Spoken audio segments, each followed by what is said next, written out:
All right guys, so today in this video, we're gonna talk about architectural drawings, 3 different steps that are important. Number 1 is when you are going to apply for an SBA loan, you're gonna have to actually get architectural drawings in advance of closing on that loan, which means you're gonna have to front that money for those architectural drawings up front.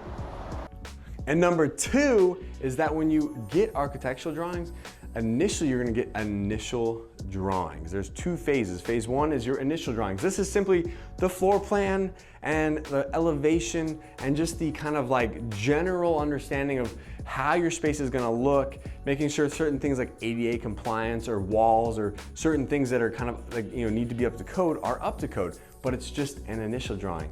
Then you'll move on to step 3.